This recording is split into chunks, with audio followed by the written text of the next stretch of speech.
అక్కయ్యలారా, అన్నయ్యలారా, 12వ ఎపిసోడ్కి సుస్వాగతం. మిమ్మల్ని అందరిని ఆహ్వానిస్తున్నాను. ఓం శాంతి, ఓం శాంతి, ఓం శాంతి. యోగి భవ, జ్ఞానీ భవ ఛానల్కి సుస్వాగతం. అందరూ బాగుండాలి, అందరిలో మనం ఉండాలి. ఇదే నినాదం. ఒకరు బాగుంటే కదా మనం కూడా బాగుంటాం. కాబట్టి ఇంట్లో వారికి, మీరు నివసించే పరిసరాలు నివసించే వారికి అందరికీ సుహృద్భావ వాతావరణం అవసరం. ఇప్పుడు ముఖ్యంగా మనము ఆత్మ అనేది మీరు వినుంటారు. ఈ ఓం శాంతిలో ఆత్మే ముఖ్యం, శరీరం ముఖ్యం కాదు. ఎందుకంటే ఇక్కడ చెప్పేది ఆత్మ సిద్ధాంతం. శివయ్య ఆత్మలనే చూస్తాడు, శరీరాన్ని చూడడు. కాబట్టి ఆత్మ అనేది ఒకటి ఉంది అనేది మీకు అవగతం కావాలి. అంటే మన శరీరంలో ఒక ఆత్మ ఉన్నది అనేది. ఆత్మ ఎక్కడుంది మనం కనిపెట్టాలి. ఇప్పుడు నిండు మనిషి ఉన్నారనుకోండి, కాళ్ళు సపోజ్ తెగిపోయింది, బతుకుంటాడు కదా. చేయి తెగిపోయింది, బతుకుంటారు కదా. అట్నే ఛాతీలో కత్తి దిగబడింది,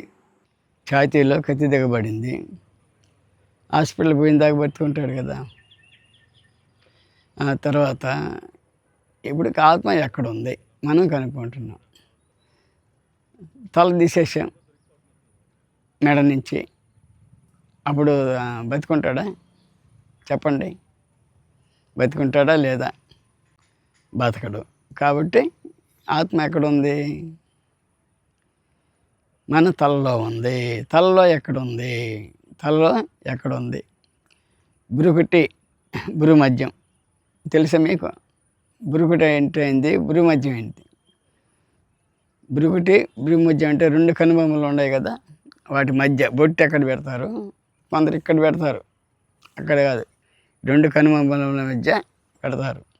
అక్కడే ఆత్మ ఉన్నది అని తెలుసుకోవాలి. ఈ ఆత్మశక్తి అనేది, ఆత్మ అక్కడ ఉంది.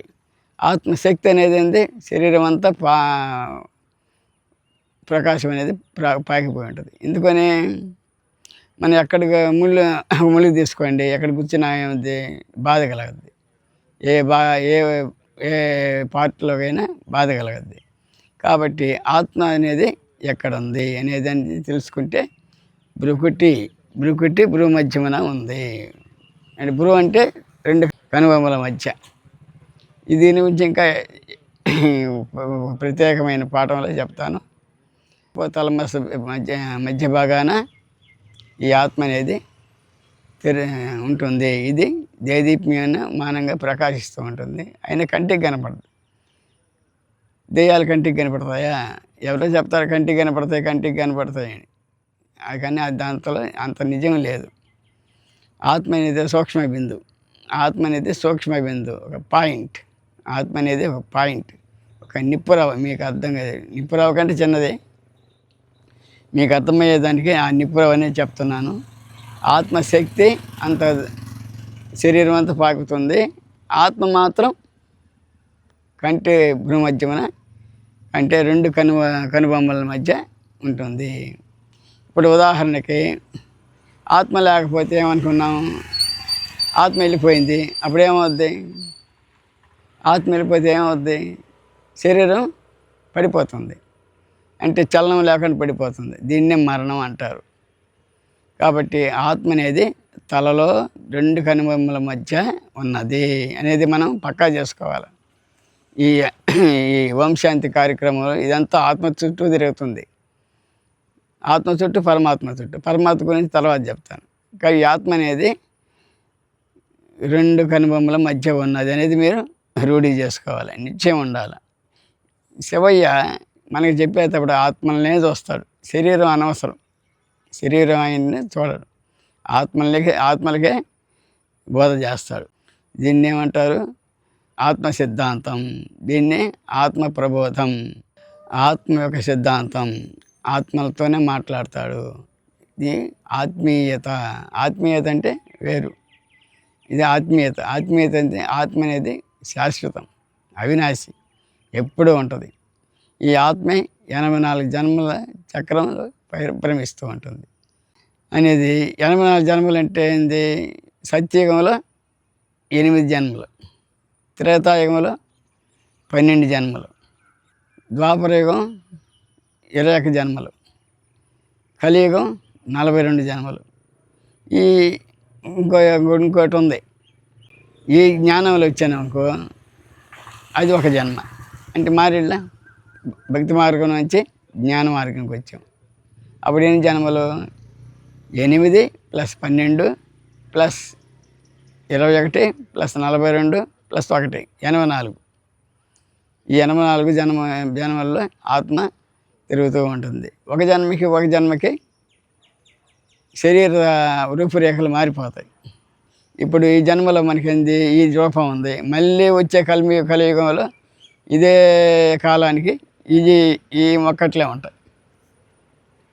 ఆ విధంగా 84 రూపురేఖలు, 84 జన్మలు తీసుకుంటే 84 ముఖ కవళికలు మారిపోతూ ఉంటాయి.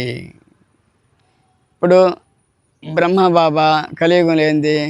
మీరు చూసుంటారు, తలకాయ 60 ఏళ్ళ వృద్ధుల్లాగా.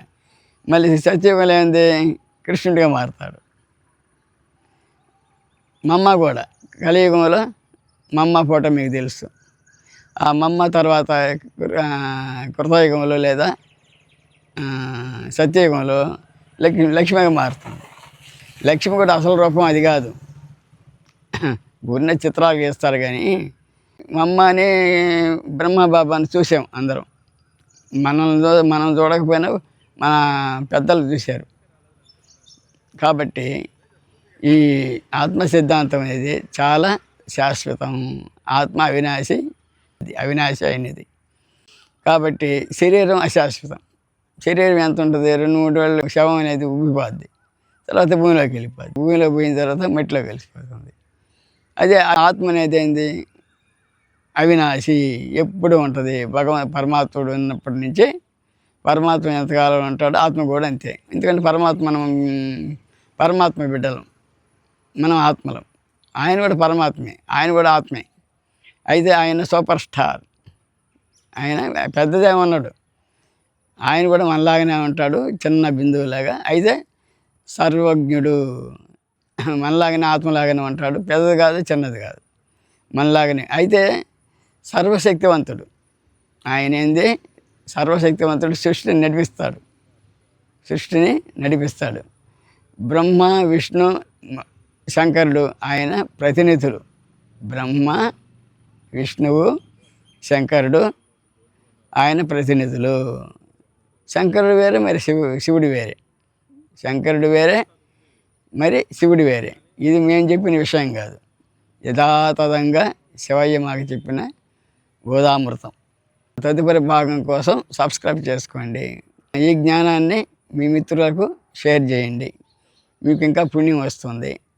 ఓం శాంతి. సర్వేజన సుఖినో భవంతు. అందరూ బాగుండాలి, అందరిలో మనం ఉండాలి.